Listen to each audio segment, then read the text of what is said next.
ભરૂચ જિલ્લાના વાલિયા તાલુકાના ડણસોલી પાટિયા નજીકથી પોલીસે દારૂ ભરેલ કાર ઝડપી પાડી ₹9,66,000ના મુદ્દામાલ સાથે એક આરોપીની ધરપકડ કરી છે.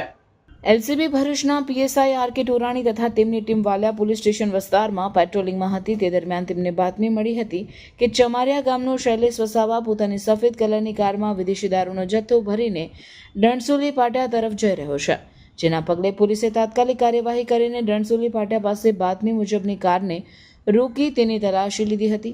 તલાશી લેતા કારમાંથી વિદેશી દારૂની 1691 નાની મોટી બોટલ તેમજ બિયર ટીન જેની કિંમત ₹4,66,335નો જથ્થો મળી આવ્યો હતો. પોલીસે દારૂ તેમજ કાર અને એક મોબાઈલ ફોન મળી કુલ ₹9,66,000નો મુદ્દામાલ જપ્ત કરી બુટલેગર શૈલેષ વસાવા વશલું ફળ્યું ચમારિયા તાલુકો વાલિયાની અટકાયત કરી હતી.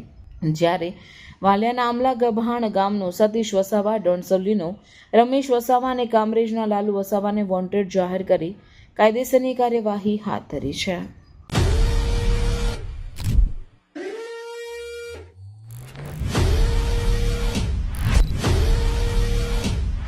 जल्दी से कमेंट में बताओ कि ये ऑफर अंकलेश्वर में कौन से स्टोर में आ रही है. हम चूज करेंगे 3 लकी विनर्स और जिसने भी राइट आंसर दिया उनको मिलेगी exclusive coupon. Share this reel to your friends and comment करना मत भूलना.